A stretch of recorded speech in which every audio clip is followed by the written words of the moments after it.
Nah, maksud saya begini. Marilah kita memaknai kemerdekaan sekali lagi dengan menjadi, ini matur nuwun kita apa sih?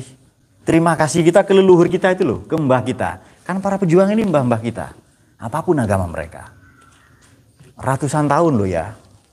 Karena Belanda ini menjajah secara politik tidak. Menjajah secara politik itu kira-kira 35 tahun. Menjajah secara ekonomi itu 75 tahun selama fase kultur stelsel atau tanam paksa, politik tanam paksa. Disebut kerja rodi di zaman Jepang, di zaman Belanda. Kalau zaman Jepang, Romusa, rombongan muka susah.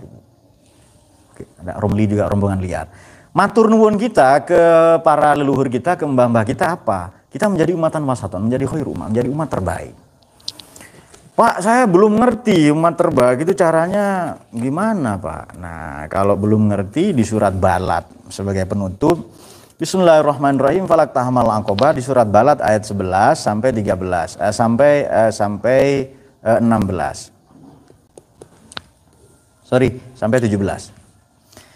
Surat Balad dari 11 sampai 17. Bismillahirrahmanirrahim, falak tahamal aqobah. Mengapa engkau tidak menempuh jalan yang terjal mendaki? Wa ma adraka mal aqobah. Apa jalan terjal mendaki itu? Fakku rokobah, membebaskan leher. Rokobah itu leher, membebaskan belenggu. Apa artinya belenggu? Perbudakan, kemiskinan, penjajahan. Kita ditindas ya kan, dan lain-lain. Au it'amun fi yaumin dzi masghobah, atau punya peran di bidang ekonomi.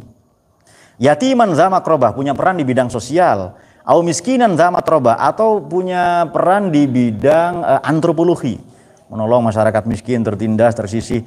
Tsumma kana minal ladzina amanu, kemudian jadi orang beriman, dan karena contohnya yakuna rasulullah alaikum syahida, tawasau bis sabri, tawasau bil marhamah. Kita menjadi saling mengingatkan, mendidik untuk sabar, menahan diri, dan marhamah, berkasih sayang. Kalau bisa, ulaika ashabul maimanah di ayat 18. Mereka adalah ashabul maimanah. Jadi yang kita bahas sore ini adalah ashabul maimanah, ummatan wasaton, dan khairu ummah. Khairu ummah itu apa? Ya ummatan wasaton. Ummatan wasaton apa? Ashabul maimanah. Jadi dia jelas kiprahnya di bidang politik, sosial, ekonomi, dan lain-lain. Bukan hanya di agama saja.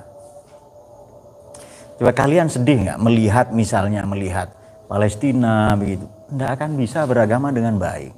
Ya Allah, tolonglah, syaratnya tidak dipenuhi. Syaratnya tidak dipenuhi. Syarat untuk jadi khairu ummah itu tidak dipenuhi. Oke, ta'muruna bil ma'ruf. Teknologi sekarang dikenal, ya pakai teknologi. Militer dikenal, ya pakai militer dengan cara-cara itu. Dan cara-cara yang tidak dikenal. Oke. Jadi kalau sudah syaratnya, di perang Uhud, Nabi kurang hebat apa? Karena syaratnya tidak dipenuhi. Nabi Muhammad pun kalah karena syarat tidak dipenuhi. Ya kan?